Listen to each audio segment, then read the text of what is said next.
Senator Faulkner. Thank you, Mr President. Tonight I want to speak about a matter of great importance to my own local community of Glebe in Sydney, the closure of the Glebe Post Office. Local residents were aghast when they heard the news very late last year that their post office would be closing on Friday, the 4th of February 2011.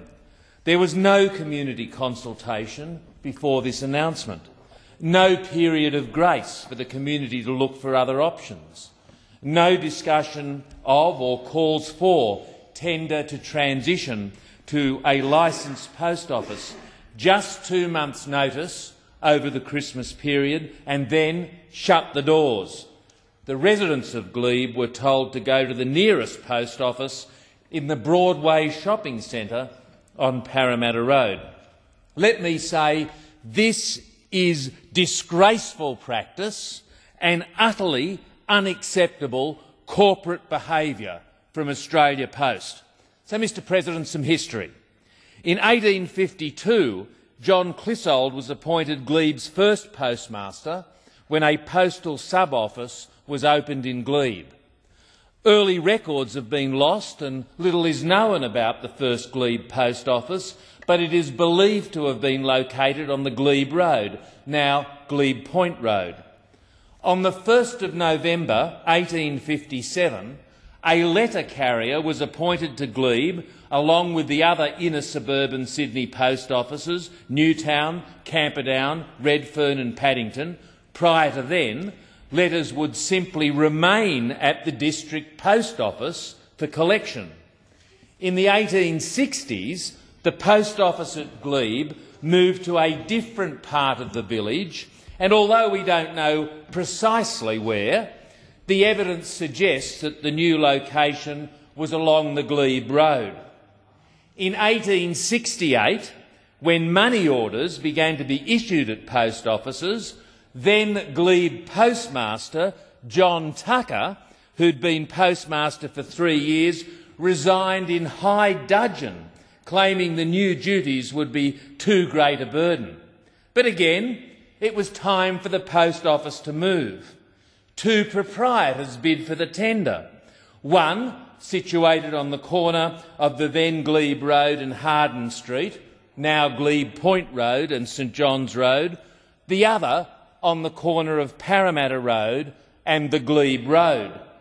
It's a horrible irony that these 2 locations from the 19th century correspond, one to the modern-day Broadway shopping centre, now the site of the nearest post office for Glebe, and another to the actual street intersection, though not on the same corner, as the site of the post office building for over a century.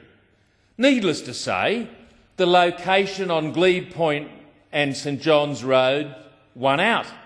It was then, and it has been for 143 years, the most suitable location for postal services for the communities of Glebe and Forest Lodge. Now, when Mr John Warden was Glebe postmaster, as senators would recall, in the 1870s, the community began to agitate for a telegram service.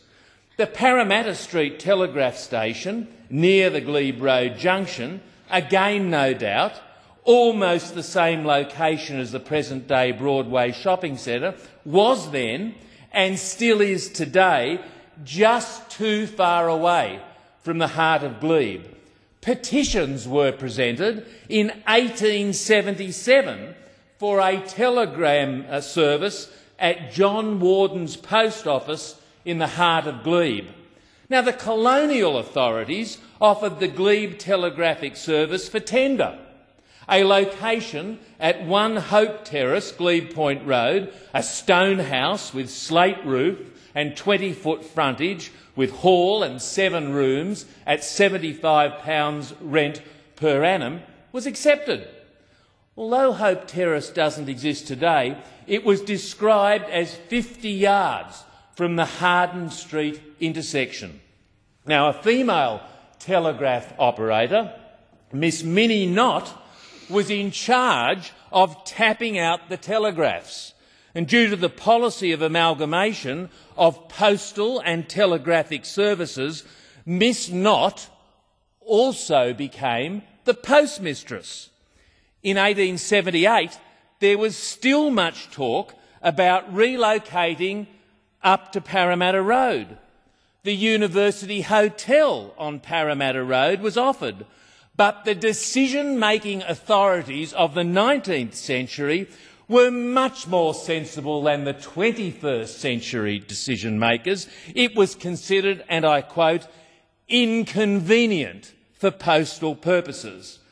Mr. President, that position is still inconvenient for postal services. In 1882, tenders were called for a new post office on a new site.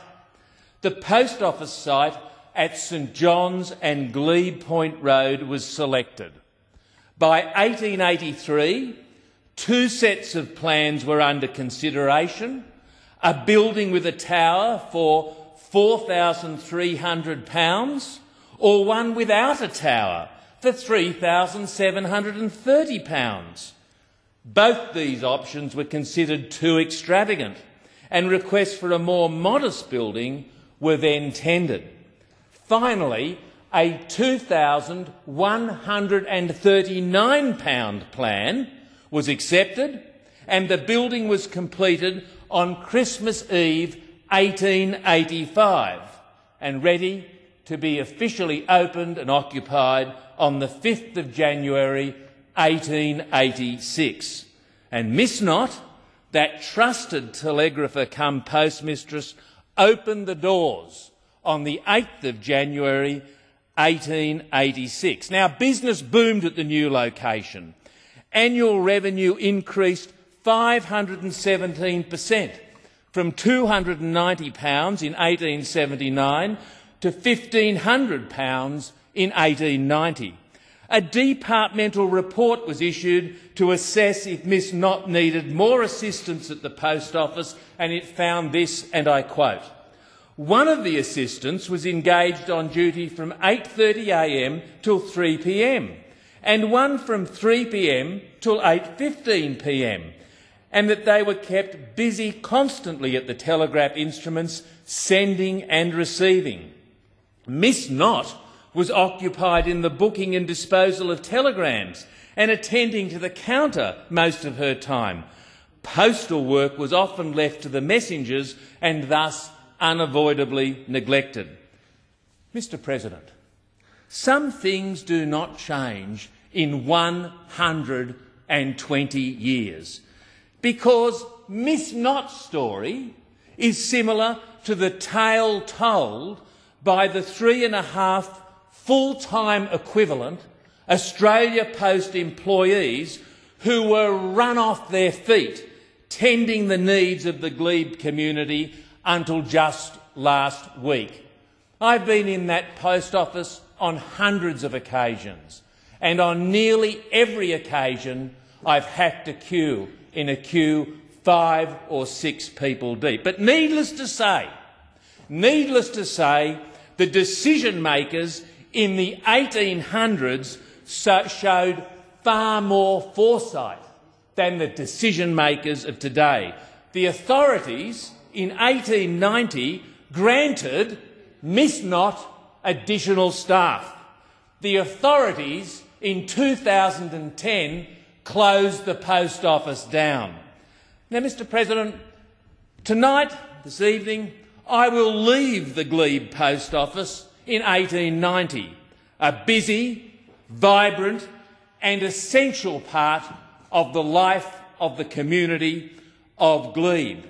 But in tomorrow's adjournment debate, I will follow this story into the 21st century.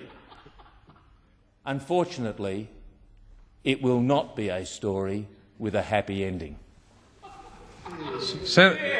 Senator Nash.